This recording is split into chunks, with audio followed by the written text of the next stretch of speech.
Hi everyone, Nifty का analysis देख लेते हैं। कल फ्राइडे है, लास्ट सेशन होगा इस वीक का। तो क्या कोई बड़ा मूव यहाँ पे मार्केट में हमें देखने को मिल सकता है या कोई बड़ी अपॉर्चुनिटी बन सकती है क्या, हम चार्ट से समझ लेंगे और लेवल्स भी देखेंगे कि ट्रेड बनेंगे तो फिर कहाँ बनेंगे, कहाँ पे हमें बड़ा मूव मिलेगा। ठीक है, तो ध्यान से पूरा वीडियो देखिएगा। लेकिन उस सबसे पहले हम देख लेते हैं कि हमने आज कहाँ ट्रेड प्लान किया, क्योंकि सेंसेक्स की थी एक्सपायरी। सेंसेक्स का हमने एनालिसिस भी किया था और मैंने सेंसेक्स में ट्रेड भी किया। अगर आप आज का मार्केट आपने देखा होगा तो कोई इतना खास भी नहीं था और इतना बेकार भी नहीं था। कुछ मूव्स भी थे मार्केट में, यहाँ पे साइडवेज मोमेंटम भी था। अब यहाँ पे देखिए, आज का दिन बहुत ज़्यादा इंटरेस्टिंग रहा है। क्योंकि आपने अक्सर देखा होगा पहला ही ट्रेड हमारा यहाँ पे टारगेट दे देता है, मोस्टली दूसरा तो दे ही देता है। लेकिन इस बार ऐसा हुआ कि दो बार यहाँ पे एसएल लेने पड़े। एक बहुत छोटा सा एसएल था, एक एसएल लेना पड़ा और उसके बाद बड़ा मूव मिला। तो इसकी वजह से बहुत बड़ा प्रॉफिट नहीं निकाल पाए, क्योंकि वो दो ट्रेड में ट्रेड का जो लॉस था वो रिकवर करने में प्रॉफिट चला गया। तो छोटा सा ही प्रॉफिट लेना पड़ा। मैं बताता हूँ आपको कहाँ पे एग्जैक्टली ट्रेड प्लान किया और दिखा भी दूंगा टाइमिंग के साथ। ठीक है, क्योंकि स्टूडेंट ग्रुप में शेयर कर दी थी ये दोनों ट्रेड, दो तीन भी जो भी है। आपको दिखाता हूँ सबसे पहले ट्रेड कहाँ प्लान किया। देखिए, सबसे पहला ट्रेड प्लान हुआ मेरा यहाँ पे डाउन साइड का ट्रेड। रीज़न बहुत सिंपल था, मार्केट यहाँ पे गिरा, ऊपर जाने की कोशिश की लेकिन स्ट्रेंथ नहीं थी। तो क्लियर था कि इस बार ये ब्रेकडाउन करके इन लोस को टेस्ट कर सकता है। बट यहाँ पे एक इंटरेस्टिंग चीज़ है। देखिए, इन लेवल्स से यहाँ पे मैं एक्सपेक्ट कर रहा था ब्रेकडाउन के बाद ये कैंडल का साइज जैसे जैसे बड़ा हो रहा था कि यहाँ से बड़ी बड़ी कैंडल बने। तो मैंने क्लियरली स्टूडेंट ग्रुप में, आपको मैं दिखा दूंगा अभी, मैंने मेंशन कर दिया था कि मूव आना है तो यही से आएगा, अदरवाइज ब्रेकआउट फेल होगा। तो स्मॉल एसएल के साथ मेरा ये ट्रेड रहेगा। बहुत छोटा एसएल था यहाँ पे, और जैसे ही मुझे दिखाई दिया कि मार्केट सिर्फ ट्राई कर रहा है ब्रेकआउट का और ऊपर आ रहा है, मैं निकल गया। ये पहला ट्रेड था। ठीक है, सेकंड ट्रेड आपको दिखाता हूँ। सेकंड ट्रेड कहाँ लिया, अब क्लियर हो गया था हमें कि यहाँ पे कहीं ना कहीं सेलर्स को ट्रैप किया है, अब मार्केट ऊपर आएगा।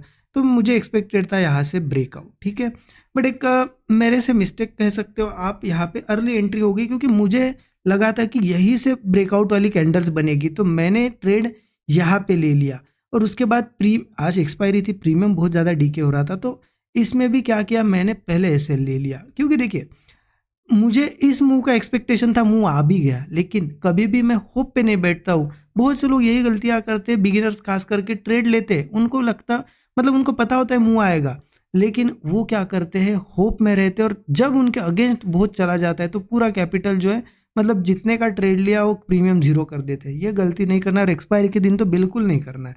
ठीक है, तो यहाँ पे मैंने पहले एसएल काट लिया था, फिर जब ऊपर आया, अब देखिए हुआ क्या था ना, यहाँ पे अगर मैं रेगुलर क्वांटिटीज लेता तो इस मूव में इतना फास्ट प्रीमियम बढ़ा कि बहुत बड़ा प्रॉफिट होता।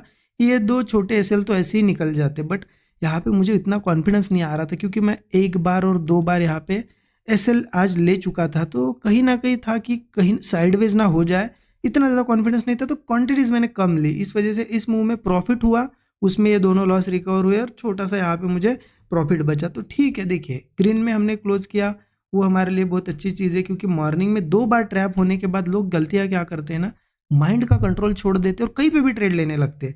कभी भी आपने देखा होगा, आप जितने भी यहाँ पे रिलेट कर पा रहे हो, नए ट्रेडर्स रिलेट कर पा रहे होगे, जिस भी दिन 2 से 3 ट्रेड अगर फास्ट में चले जाए उनके बहुत कम समय में, तो उस दिन वो पूरा कंट्रोल छोड़ देते और कहीं पे भी ट्रेड करने लगते और कैपिटल वाइप आउट करते। ये गलतियाँ कभी नहीं करना है। 2 से 3 बार अगर आपको लगता है कि एसएल जा रहा है, साइडवेज है मार्केट और आपके अगेंस्ट जा रहा है, नहीं चल रहा है, सिस्टम क्लोज करो, ये चीज़। और देखिए, मैनिपुलेशन मैंने आपको पिछली बार भी सेंसेक्स में कैसे हुआ बताया था, आज भी बताता हूँ। बहुत ही सिंपल तरीके से मैनिपुलेशन हुआ है। आप देखो, 3:15 को मार्केट यहाँ पे क्लोज हुआ। ठीक है, 3:30 को यहाँ पे मार्केट क्या हुआ, मतलब हमें एक टिक मिली, क्योंकि ये आपको अभी कैंडल दिख रही है। बट आप अगर 15 मिनट चार्ट पे जाते हो, या फिर आपने भी देखा होगा, ऑब्जर्व किया होगा, जैसे ही मार्केट में 3:30 हुआ, यहाँ पे सीधा क्लोजिंग प्राइस दिखाई दी। तो ये कैंडल बनी नहीं है, ये सिर्फ हमें दिख रही है कैंडल।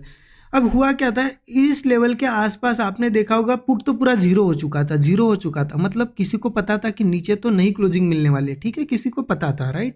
और इसकी हमने देखा है, जब से कैश सिस्टम इंप्लीमेंट हुआ है, ऊपर ही क्लोजिंग मिलती है। इसका भी रीज़न है, मैं आगे आने वाले वीडियो में आपको बताऊंगा क्यों ऊपर ही क्लोजिंग मिल रही है। लेकिन पुट यहाँ पे जीरो हो गया, किसी को पता था। लेकिन आप देखो, जब तक ये कैंडल 3:30 पे ये टिक हमें नहीं मिली थी, 78,080 की क्लोजिंग जब तक नहीं मिली थी, आप देखो कॉल, मतलब 3:15 को जो कॉल यहाँ पे 70-80 रुपये पे चल रहा था, वो ये क्लोजिंग मिलने तक वो 200 पॉइंट बढ़ गया था, मतलब 280 हो गया था। तो आप देखो कौन सा कॉल बोल रहा हूँ मैं यहाँ पे, जब मार्केट 77,800 का कॉल आप ऑब्जर्व भी करके देख लेना, ठीक है। 77,800 का कॉल 70-80 पे था, सीधा 280 चला गया। मतलब किसी को पता था कि यहाँ से मार्केट की क्लोजिंग 280 पॉइंट ऊपर मिलने वाली है, तो उन्होंने पुट को पहले जीरो करके पैसा बना लिया और कॉल में पोजीशन बना के पैसा बना लिया। अभी क्लोजिंग उनको कैसे पता चल रही है? क्योंकि सिंपल है, कैश का जो सिस्टम है ना उसमें बहुत ही कम लिक्विडिटी है, तो सीधा सीधा बिग मनी यहाँ पे मैनिपुलेट करके ये क्लोजिंग इक्विलिब्रियम प्राइस कैसे भी करके यहाँ पे ला सकता है। तो ये अब सेबी कह रहा है कि हमें पता चला है कि मैनिपुलेशन हो रहा है। एक छोटा बच्चा भी अगर 6 महीने से भी ट्रेड कर रहा है उसको भी ये मैनिपुलेशन पता चल रहा है, तो क्या पता ये किस तरीके से कामकाज हो रहा है। ठीक है, चलिए इसके बारे में हम बाद में देखेंगे। हम एनालिसिस देखते हैं। सबसे पहले निफ्टी का कल क्या करने वाले हैं हम। निफ्टी की यहाँ पे देखो, निफ्टी का मैं सबसे पहले डेली चार्ट दिखाता हूँ आपको। कुछ इंटरेस्टिंग चीज़ आपको दिखाऊंगा, वीडियो हो सकता है बड़ा हो लेकिन पूरा देखिएगा। यहाँ पे एक चीज़ आपको मैं एक्सप्लेन करता हूँ कि निफ्टी की जो गैप्स होती है, इतने एरिया में भी देखोगे ना आप, गैप बहुत बढ़िया तरीके से फिल की है निफ्टी ने। यहाँ पे देखो, यहाँ से एक गैप क्रिएट हुई थी, मार्केट ऊपर जाने की कोशिश की लेकिन अल्टीमेटली ये गैप फिल कर दी, फिर ऊपर चला गया। यहाँ पे एक गैप क्रिएट थी, मार्केट ऊपर जाने की कोशिश हुई, फिर एक बार ये गैप फिल हुई। देखिए यहाँ पे फिल हुई, यहाँ पे फिल हुई, अब यहाँ पे भी एक गैप थी, ये भी गैप फिल होते हुए दिख रही है हमें। तो हो सकता है मार्केट ये सिर्फ ये एक ब्रेकआउट हो, ठीक है, और उसके बाद एक गैप फिल करने आया हो, और ये लास्ट की जो 2 कैंडल है उनकी वीक्स भी देख सकते हो, नीचे से प्रेशर है। तो मुझे लगता है कि कल अगर सस्टेन करता है, देखिए आप इसका मतलब बायस मत हो जाना कि बस अब कल कॉल ही लेना है। अगर कल कोई पर्टिकुलर लेवल के ऊपर सस्टेन करता है तो बहुत चांसेस रहेगी ग्रीन कैंडल की, ठीक है। अदरवाइज अगर वीकनेस रहती है तो फिर यहाँ पे नीचे के साइड आएगा। तो मैं आपको बताता हूँ वो इम्पॉर्टेंट लेवल्स कौन सी होगी, 15 मिनट चार्ट पे देख लेते। देखिए बुलिश यहाँ पे ट्रेड लेना है। जो लेवल है ना, मैं अभी बता रहा था आपको, ये सिंपल सा है। यहाँ पे देखो, इस तरीके से भी आप मार्क करोगे तो भी समझ में आएगा। तो मुझे लगता है इस लेवल के ऊपर, ये लेवल है 24,400, इसके ऊपर कुछ देर सस्टेन कर पाता है कल के दिन, या फिर मान लो गैप अप भी हुआ, सस्टेन करके फ्रेश ब्रेकआउट्स आएंगे तो उसमें कॉल हम ज़रूर ले सकते हैं। जैसा मैंने इसका रीज़न भी बता दिया आपको, गैप भी फिल हो चुकी है, थोड़ा सा प्रेशर भी है, और यहाँ पे भी आप देखो इस तरीके से कहीं ना कहीं ये स्ट्रक्चर ऊपर के साइड शिफ्ट होता हुआ दिख रहा है, ठीक है। तो हो सकता है ब्रेकआउट अगर सस्टेन करे तो एक अच्छा मूव है। एक इनिशियल टारगेट मुझे गैप फिलिंग का दिखाई दे रहा है, जो कि 24,580 का एक टारगेट दिखाई दे रहा है।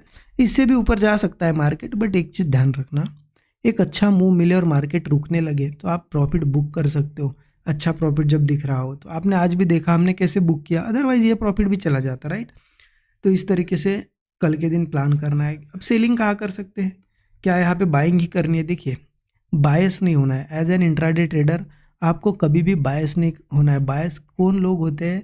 जो लोग स्टॉक्स में बहुत बड़ी पोजीशन लॉन्ग टर्म के लिए बनाते हैं ना, वो बायस हो सकते हैं, बट इंट्राडे ट्रेडर कभी बायस नहीं होना चाहिए।